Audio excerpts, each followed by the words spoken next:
watching the mystical green beanie.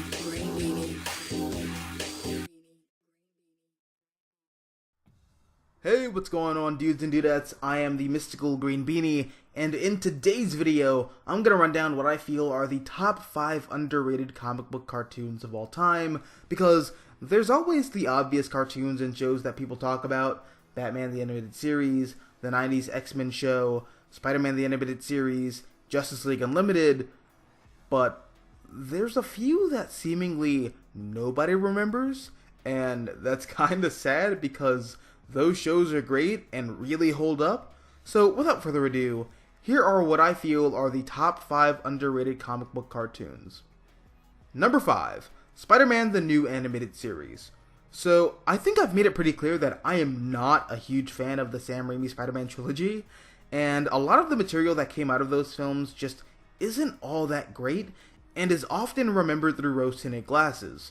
But then there's the MTV Spider-Man show, which is one of the few great exceptions. So this show was made as a continuation of the first Sam Raimi Spider-Man movie, so of course that's the foundation for which this series is built on, and honestly, I think this show builds on that first movie better than the film's 2 canonical sequels. Unfortunately, this show only has 13 episodes and was cancelled just before the release of Spider-Man 2, which sucks because I feel like in these 13 episodes, we see the core characters of Peter Parker, Mary Jane, and Harry Osborn evolve as people in more realistic and sympathetic ways than in the movies. Furthermore, the show also builds on the promise of the first movie, where at the end of that film, Peter commits to being Spider-Man first, and Peter Parker almost takes a back seat, putting a serious strain on his friendships, relationships, work, and school. There's a party tonight at the Sigmas. Want to come? How about if I come late?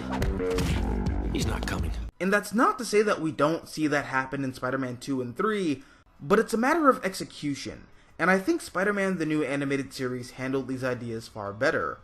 Also, purely on a fanboy level, I think the show has a far better understanding of who these characters are in the comics, and finds a natural middle ground between Spider-Man of the comics and the Spider-Man of the movies. And it's a real shame that this show only got 1 season, because it deserved far more. Also, Neil Patrick Harris voices Spider-Man, and he is beyond perfect. This is so not spandex! Number 4, Fantastic Four, The World's Greatest Heroes.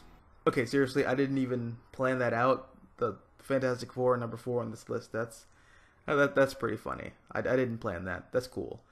Anyways, I will never claim to be a huge Fantastic Four fan, but I will say that one of the main reasons why I love and appreciate them as much as I do is largely because of this show.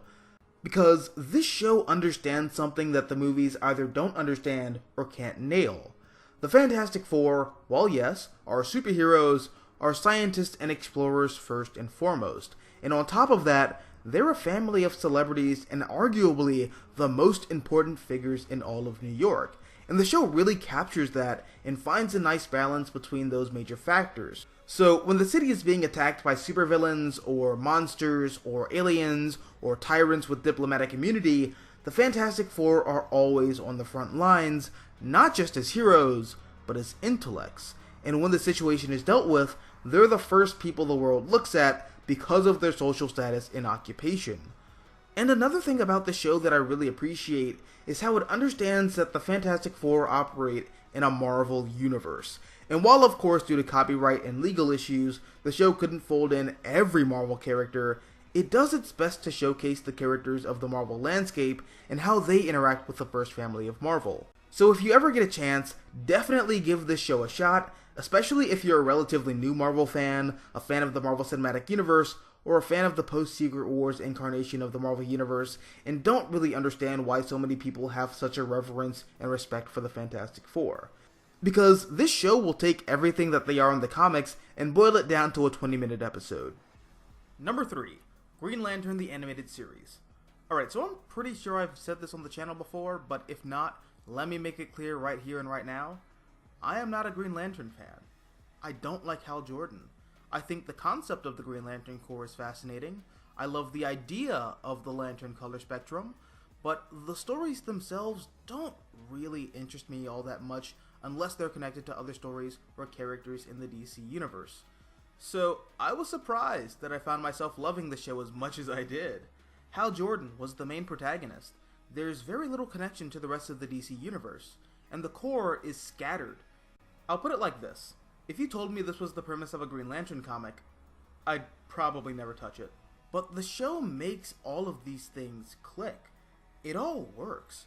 And I was really caught off guard at how invested I became in this series and these characters, even though this was really just the show that I kept on in the background when waiting to watch Young Justice. And yet again, we have a series that was designed specifically to tie into a film franchise of the time, and bruh, does it seem to understand the material more than the actual film itself.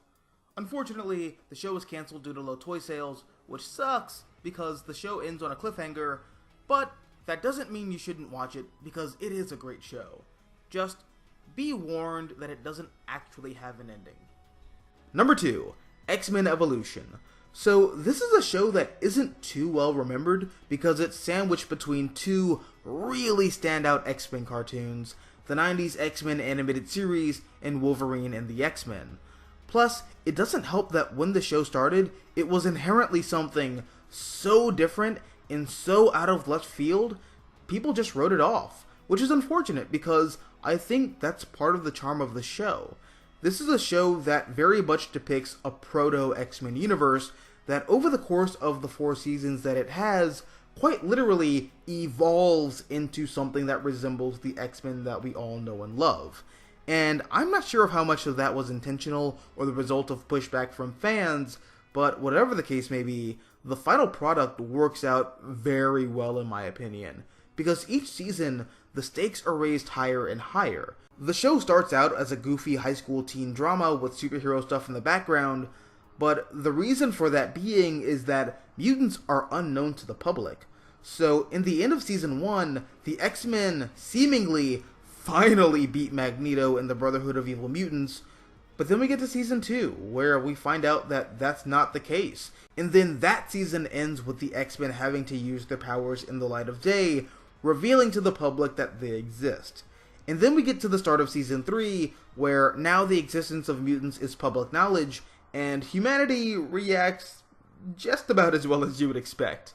And then that season ends with Apocalypse being resurrected, and season 4 is just Apocalypse wreaking havoc, and the mutants putting aside their differences to save the world.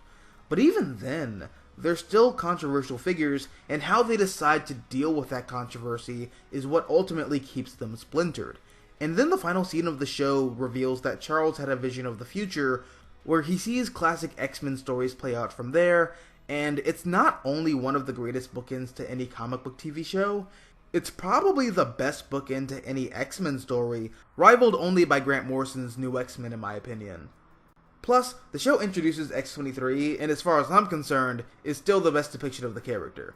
No offense, Daphne Keene, you still get a close second. And number 1, The Batman. Again, much like X-Men Evolution, this was a show that, when it first came out, a lot of people wrote it off because it was weird and different and suffered from "not my Batman" syndrome. But over time, the show will evolve into something much more familiar. Kinda. By the time we get to season 5, the show has incorporated many of the traditional trappings of what people usually associate with Batman, but it's still very much its own thing. But that's just inherent to how the show started, because in the beginning, Batman is an urban legend in the public eye, but to the police, he's an outlaw and an embarrassment to the GCPD because he makes them look ineffective. Plus, Bruce Wayne in the show is far less obsessive and psychologically damaged than he's usually depicted as being in the comics and the movies. If anything, Batman feels less like a twisted attempt at finding a sense of control for Bruce, and more like a means to an end to clean up a city whose law enforcement is too incompetent to get the job done themselves. Anyways, Batman starts out as an outlaw, but quickly starts to gain more and more public trust as supervillains start to become a regular occurrence in Gotham, and Batman is the only person who seems equipped to get the job done. But like I said, this is the show that is very much its own thing and takes a lot of liberties. For example, Batgirl shows up before Robin does, and she's significantly younger than Batgirl is typically depicted as being. Also, many of the villains are changed drastically for the show. This is where we get Ross the Joker from. This is where we get Marilyn Manson Riddler from. And in this version of the mythology, Clayface is a stand-in for Two-Face, where a beloved supporting character gets injured and becomes a villain. This show also has a weird version of Killer Croc where he's a literal crocodile man, and we never get his backstory, and that's really cool. But even with all these changes, the show never feels like a betrayal of the material. It's a lot like the Ultimate Spider-Man comics in my opinion, which also feels like their own thing, but still inherently feels like Spider-Man. Also, the aesthetic of the show is beautiful. Gotham looks and feels like a cracked mirror version of Chicago and Venice put together. And on top of that, I love the technology for the city. It feels very much like a modern day world that was built on a steampunk foundation. And yet another thing that this show had was a stellar voice cast. For me, Rina Romano is just the default for young Batman. Whenever I go back and read Year One or Long Halloween, I just hear Rina Romano's voice because that's just how I hear young Batman in my head now.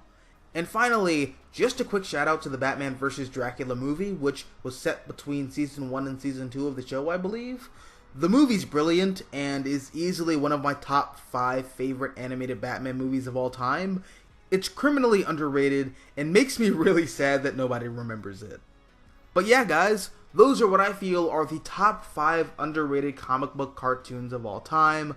But what about you? What are your thoughts? Do you agree with my list? Do you disagree with my list? Also, what do you feel are the top 5 underrated comic book cartoons of all time? Let me know down below in the comment section. Also, if you like this video, hit the like button, share, support the channel, and if you want to see more content like this, all you have to do is subscribe. I'm the Mystical Green Beanie. Thank you for watching, and as always, until next time, adios nachos, adios.